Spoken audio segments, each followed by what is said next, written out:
E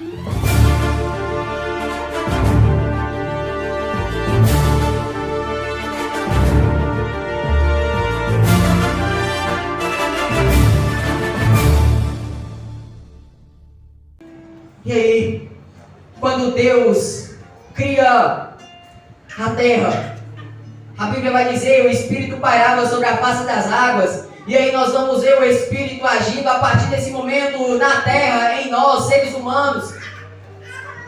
E quando Adão pega, ele perde essa presença maravilhosa que é o Espírito Santo. E aí nós começamos um ciclo de pecado, um ciclo onde nós estamos destituídos da glória de Deus, onde o nosso Espírito, o nosso próprio Espírito, eu não estou falando do Espírito Santo, mas o nosso Espírito morreu.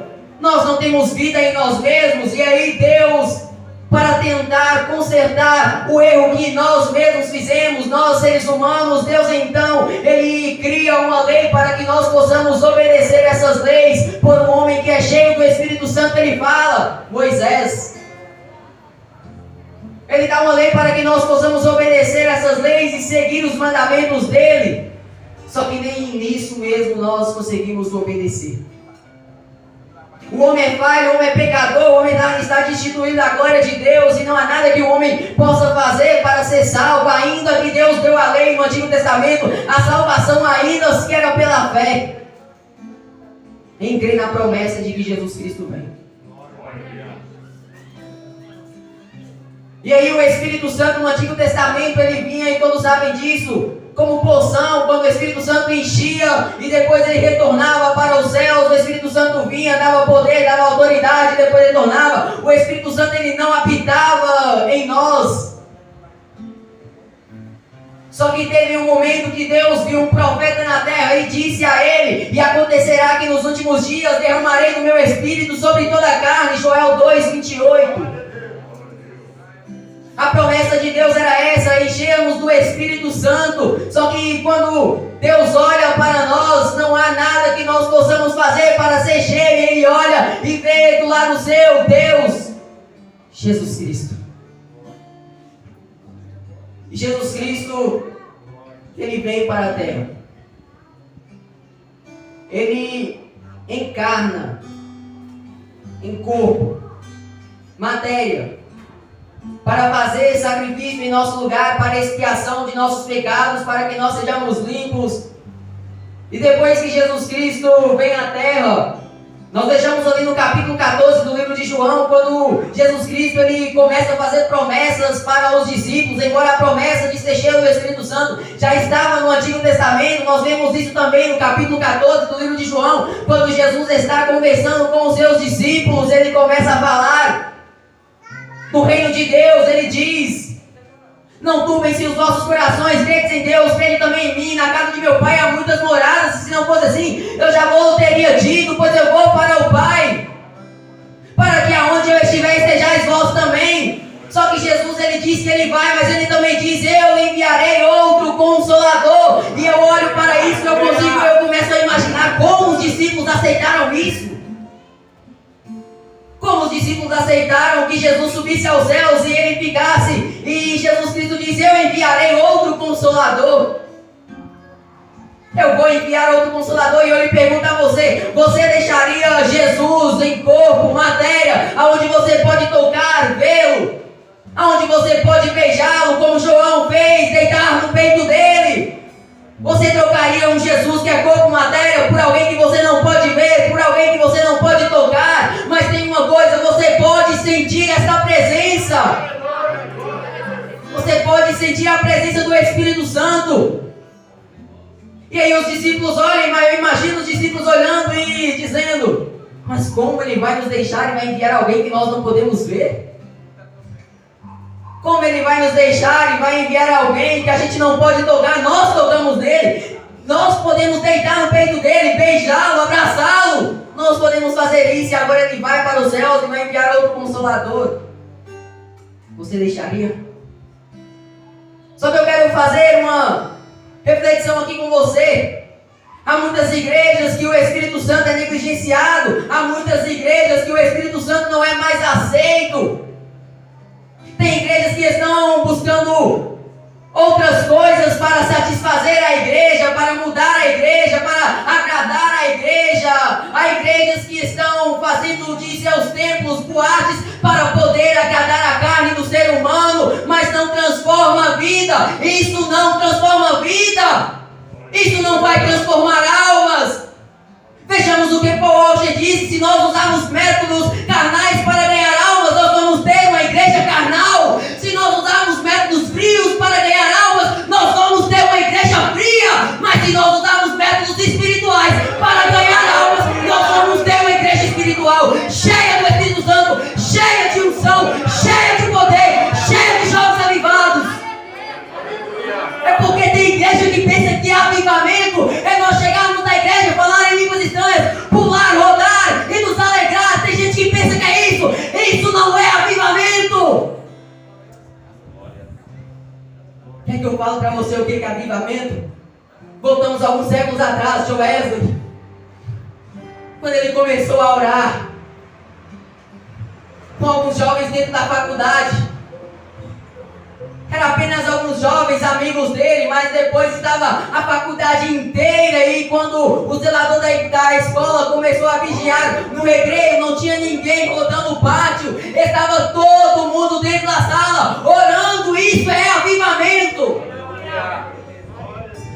Quer que eu fale de avivamento? Voltamos alguns anos atrás e vejamos Ivan Robert. Quando ele subiu ao monte e começou a dizer: Deus, envia teu Espírito Santo, a oração dele era bem simples. Ele só ouviu a voz de Jesus Cristo dizendo: Pai nosso que estás nos céus, santificado seja o teu nome, venha a nós o teu reino. E essas palavras começaram a martelar no seu coração, e ele começou a orar dizendo: venha teu reino, venha teu reino, venha teu reino. E quando ele orou: venha teu reino, Deus fez ele voltar à cidade onde ele morava. E ele naquela cidade, ele começou a orar com seus amigos. Começando a orar com seus amigos numa segunda-feira. Estava ele apenas os seus amigos. Numa terça-feira estava ele e alguns vizinhos. Na quarta-feira estava ele e o bairro. Para limitar tudo isso, no sábado estava o comércio inteiro fechado e toda a cidade estava orando. Depois de tudo isso, estava o país inteiro de joelhos dobrados, rendidos diante de Deus, ao ponto de eles irem no bar e quando eles sentavam, pediam uma bebida, eles deixavam o copo lá, porque era tomado de convicção de que eles não deviam viver mais na prática do pecado. Isso é avivamento. Quer saber o que é avivamento? Jonathan Edwards. Jonathan Edwards orou 3 dias e 3 noites, sem dormir, sem comer, sem beber. Ele estava 3 dias e 3 noites dentro do teu quarto, orando e buscando a presença de Deus. Aí quando Jonathan Edwards foi pregar o seu sermão, ele subiu no púlpito. Alguém disse: o rosto dele brilha como de um anjo. Quando ele pegou o microfone, a igreja inteira estava tomada de convicção. Este homem fala poderosamente da palavra de Deus. E a igreja começou a tremer, as colunas começaram a tremer, as pessoas se levantaram e começaram a dizer: Senhor Edwards, pare de pregar, pare de pregar, misericórdia. O poder de Deus era tão grande naquele lugar. Quer saber o que é avivamento? Vamos falar de avivamento. David Brainerd estava prestes a morrer, pegou tuberculose. Estava prestes a morrer, 28 anos de idade. E ele disse: ó Deus, leva-me para longe de tudo o que se chama conforto, ainda que seja necessário morrer, mas que seja por amor ao Evangelho. Sabe o que ele fez? Ele foi para as matas dos Estados Unidos, antiga Inglaterra. Ele foi para as matas dos Estados Unidos e ali ele começou a buscar pregar para os índios. Certa vez ele estava buscando os índios na mata e perdido. Os índios seguindo a ele, índios silvícolas, índios canibais que poderiam matar e comer. Mas ele sendo seguido e não percebendo que estava sendo seguido, ele dobrou os joelhos no chão e começou a dizer: ó Senhor, livra a minha alma. E os índios ouviram ele orando dessa forma, ao ponto de voltarem, retrocederem e não querer matá-lo. Até que no outro dia, ele encontrou esses índios e começaram a pregar para eles, avivando os índios inteiros, fazendo eles largar a feitiçaria, toda obra ruim. Eles largaram. Isso é avivamento. Mas eu falei de avivamento, o que foi isso? Como isso surgiu? De que são feitas essas maravilhas? O que esses homens fizeram para que o avivamento acontecesse? O que eles fez? E eu digo para você, o que esses homens têm em comum é que eles foram homens de oração, homens que dobraram os seus joelhos e oravam a Deus, buscavam ser cheios do Espírito Santo, buscavam a unção dos céus. Você está cheio de unção? O que é unção? Eu não sei o que é unção. Você sabe o que é unção? Bem, se você não souber o que é unção, você pelo menos sabe o que é não ter unção. Isso eu também sei. Não ter unção é quando o sermão não é impactado, quando o sermão não causa um avivamento nas pessoas. Não ter unção é quando não há transformação. E há muitas igrejas por aí que não têm unção, mas tem algo para cobrir essa unção. Tem algo para poder trazer almas sem que eles preguem o evangelho. Se usarmos métodos carnais, vamos ter uma igreja carnal. Mas vindo o que devemos fazer então para poder ganhar almas, para o reino de Deus avançar, para o reino de Deus crescer? Vejamos todos esses homens, heróis da fé que eu falei aqui agora. Nós podemos ver que eles eram homens de oração, homens que buscavam ser cheios do Espírito Santo, homens que buscaram a glória de Deus, homens que deixaram tudo para viver o que é para Deus. Jonathan Edwards diz: "Oh Deus, grave a eternidade nos meus olhos." Ele queria viver com a base na eternidade, com os olhos fixos na eternidade, com os olhos fixos no céu, com os olhos fixos em Deus. Eu não estou dizendo que você tem que abandonar as coisas dessa terra, abandonar, por exemplo, a faculdade ou o seu serviço para buscar simplesmente somente o reino de Deus. Não, eu estou dizendo que você tem que buscar de fato o reino de Deus. Quanto tempo você tem passado orando? Quanto tempo você tem passado orando? Quanto tempo? Eu lhe pergunto, qual foi a última vez que você saiu do culto e disse: "Eu vou para o meu quarto, eu vou orar. Eu vou para a minha casa, eu vou orar." Há muitos jovens que aqui estão, que já estão marcando o lanche para depois do culto, mas eu lhe pergunto, qual foi a última vez que você saiu do culto tomado de convicção que a palavra falou com você e você vai orar quando chega na sua casa? Qual foi a última vez? Alguns vão dizer: "Eu nunca fiz isso." Outros vão dizer: "Faz tempo." Eu estou dizendo, você tem que orar, você tem que dobrar os seus joelhos e orar, e orar, e orar, e não sair dali até que você seja cheio do Espírito Santo, cheio da glória de Deus. Você tem que sair do teu quarto cheio da glória de Deus. Estou falando de oração, porque para o Pentecoste acontecer, teve oração. Teve oração.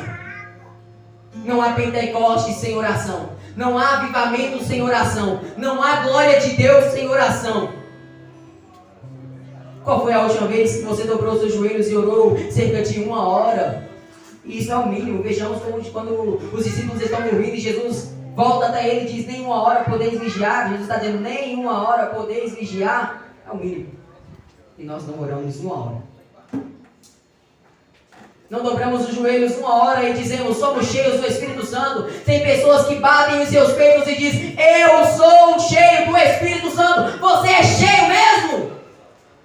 Olha para si e pergunta para você mesmo: você é cheio do Espírito Santo mesmo? Você tem a glória de Deus mesmo? Você está avivado mesmo? Está avivado? Há pessoas que querem ganhar almas e usam o evangelismo para ganhar almas. E dizem: "Vamos ganhar almas evangelizando. Vamos trazer um avivamento evangelizando." Quando foi que o avivamento na Bíblia veio evangelizando. O avivamento veio orando. Se nós sairmos das ruas evangelizando para trazer um avivamento, nós vamos voltar de cabeça baixa. Mas se nós formos com o coração avivado, nós vamos voltar com todas as almas que nós queremos. Com todas as almas que nosso Senhor Jesus comprou pelo seu próprio sangue.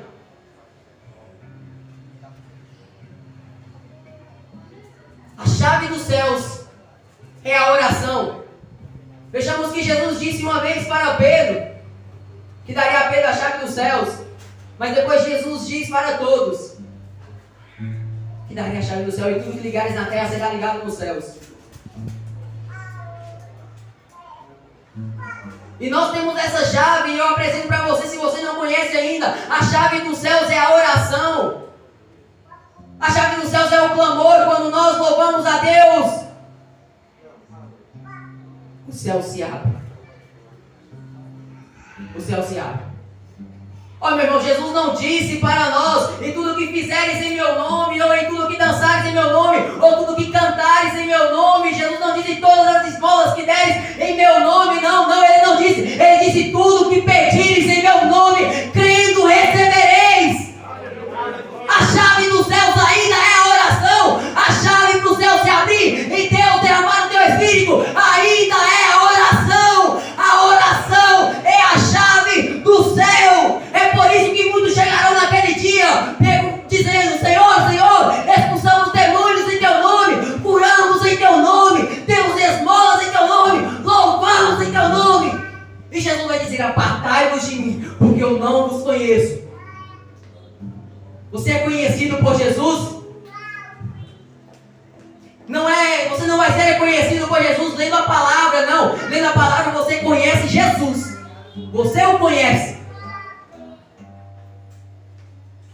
Você não vai ser conhecido por Jesus ao vir à igreja e louvar alguns hinos e voltar para suas casas como se nada tivesse acontecido. Não. Eu não vou ser reconhecido por Jesus se eu pregar aqui. Não, eu não vou ser reconhecido por Jesus. Mas Jesus está dizendo que para conhecer, para ser reconhecido por Ele, é orando. Pregando não é conhecido. Cantando não é conhecido. Dançando não é conhecido. Conhecido por Jesus é orando. Orando, é por isso que Ele diz. E eu lhe pergunto para você: você é conhecido por Jesus? Você é conhecido no inferno? Você é conhecido no mundo celestial? Pera aí, Bico, você está perguntando se eu sou conhecido no inferno? É, você é conhecido no inferno. Quando alguns jovens estavam expulsando demônios, e eles expulsaram o nome a qual? O nome do Deus a qual Paulo serve. E os espíritos malignos diziam para eles: eu conheço a Paulo e Jesus, a quem Paulo serve. Mas e o vosso Deus quem é? Para ele está dizendo, o inimigo maligno está dizendo: eu conheço a Jesus e conheço a Paulo. Mas e vosso Deus quem é? Você é conhecido no inferno. Você é conhecido no mundo espiritual. Você é conhecido nos céus. E a chave para ser reconhecido neste mundo espiritual é a oração. E sem oração não veremos a glória de Deus. Jesus nos ensina que para ser cheio do Espírito Santo é a oração. Atos capítulo de número 1. Ficai em Jerusalém até que do alto sejais revestidos de poder. Mas Jesus não diz orai. Jesus não diz orai para eles. Eles foram tomados de convicção. Eu tenho que orar. Jesus só diz: ficai em Jerusalém até que do alto sejais revestidos de poder. Jesus tinha acabado de subir aos céus, e o que os discípulos pensaram? Vamos para o cenáculo. Eles não esperaram Jesus subir e foram pescar novamente. Assim como Jesus morreu e eles foram pescar. Mas quando Jesus subiu, eles não foram pescar. Quando Jesus subiu, eles não foram visitar ninguém. Eles não foram se alimentar. Eles não foram quando Jesus subiu, eles tomados de convicção, vamos para o cenáculo orar. Vamos para o cenáculo orar. É bem verdade que nós, no 25, nós vemos elas estavam acesas. Elas levaram.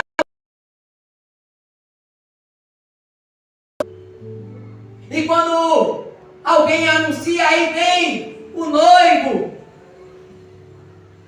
Aquelas que estavam com azeites acabando, elas começaram a dizer para as outras: dai-nos dos vossos azeites. Dai-nos do vosso azeite. O que eu digo para você é que você não vai subir com a unção que o outro tem. Você não vai subir com o espírito que o outro tem. Você não vai subir com o poder que o outro tem. Você vai subir se você buscar para si azeite. Se você buscar para si o Espírito Santo. Mas todas elas estavam com a lamparina acesa.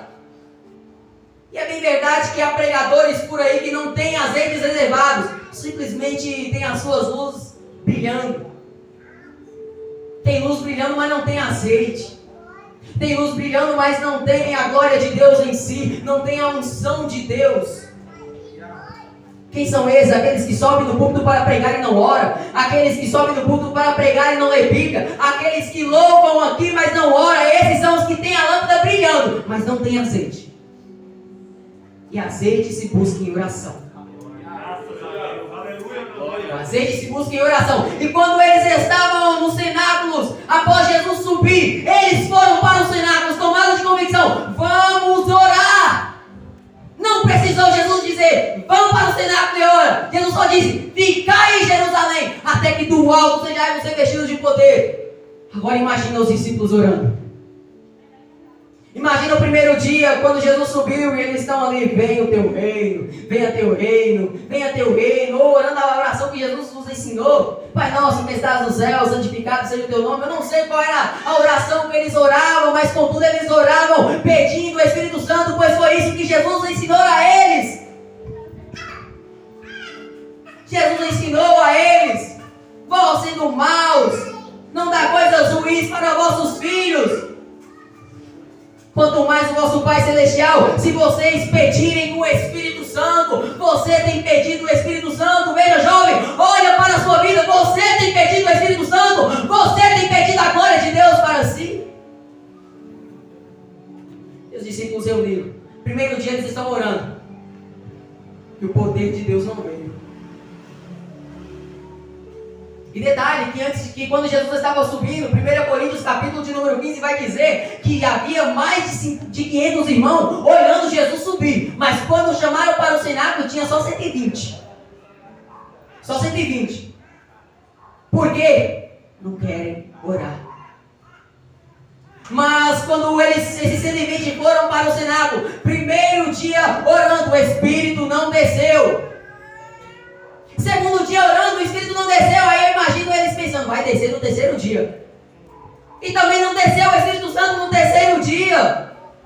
E eles pensaram: então vai descer no quinto. E quando eles oraram o quarto e o quinto dia, o Espírito Santo não desceu.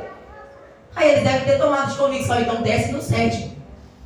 E quando eles oraram, passou o sexto dia, o sétimo dia, o Espírito Santo também não desceu. E o que restava era eles pensarem: então vai descer no 40º dia. Imagina os discípulos esperando o Espírito descer. Eles agonizaram em oração. Para o Espírito Santo descer, você tem agonizado em oração? Eles oraram o primeiro, segundo, terceiro dia, até que chega ao 10º dia. E quando eles estão orando no 10º dia, aí cumpre-se o que foi dito pelo profeta Joel, que derramaria do teu Espírito. Cumpre também João 14, João 15. Porque eles oraram. A chave dos céus, a chave para o Espírito Santo descer, ainda é a oração, meu irmão. Ainda é a oração. Os discípulos estavam tomados de convicção. Nós temos que orar, orar e orar. O que você vai fazer quando chegar na tua casa? Eu não vou pedir para você levantar e vir até aqui na frente e nós orarmos por você, mas eu vou dizer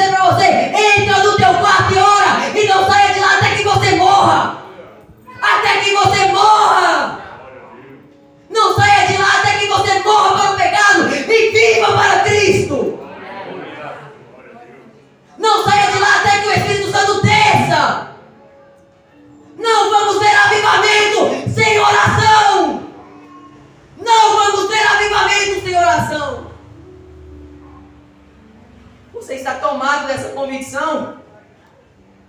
Eu quero que você saia daqui tomado dessa convicção. Eu tenho que orar.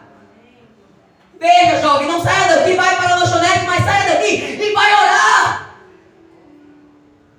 Nós sairemos daqui e iremos para o monte orar. Eu lembro da minha conversão, que quando eu converti no primeiro dia, os jovens lá da congregação onde eu congregava, eles diziam: Vitor, vamos para o monte orar. Hoje, eu tinha acabado de me converter. Eles diziam: vamos para o monte orar. Nós temos chamado as pessoas para orar. Eu quero que você saia aqui tomado de convicção da palavra que eu estou pregando. Entra no teu quarto e ora. Não saia de lá até que a glória de Deus haja manifestado. Você conhece a Jesus? Eu disse para você que você tem que ser, que Jesus tem que te conhecer em oração. E eu lhe pergunto, você conhece a Jesus? Jesus diz em João 14... que ele iria para o Pai, mas que da mesma forma também ele e o Pai habitaria em nós. Ele e o Pai habitaria em nós. Você tem a habitação de Deus em si. Então vamos para a regeneração dos discípulos. João, capítulo de número 20, quando Jesus sopra sobre os discípulos e disse: recebei o Espírito Santo. Essa é a regeneração, a primeira vez em que os discípulos receberam o Espírito Santo. E a partir daquele momento eles mudaram a sua vida e começaram a orar. Ó, meu irmão, o avivamento não foi quando Jesus soprou sobre eles o Espírito Santo. Mas a partir dali eles tomaram a convicção: vamos buscar o Espírito Santo. Dizem por aí que o Brasil é um país avivado. Há mais de 50 milhões de cristãos no Brasil. No Senado tinha apenas 120. Colocaram o mundo de cabeça para baixo. No Brasil temos mais de 50 milhões de cristãos. E somos o país mais contaminado pelo pecado. Somos um país que está contaminado pela prostituição. Somos um país que está contaminado pela corrupção. Isso é avivamento? O Brasil é um país avivado? Você tem visto um avivamento na tua igreja? Você tem visto um avivamento nos jovens da sua congregação? Você tem visto um avivamento no meio do povo? Avivamento não é quando o fogo cai, é quando o fogo se espalha. É quando o fogo se espalha. Joelza diz: eu me coloco em chamas e o mundo vem me ver pegando fogo. Oh, meu irmão, nós queremos sair para evangelizar. Joelza está dizendo: eu não vou até eles vêm até mim. Eu só me coloco em chamas para eles que me ver pegando fogo. Coloque-se em chamas. Você pode não saber o que é unção, mas o que é não ter unção você sabe. Olha para você mesmo. Eu não vou olhar para você e vou dizer: você não tem unção, você aqui não. Não. Eu quero que você olhe para si.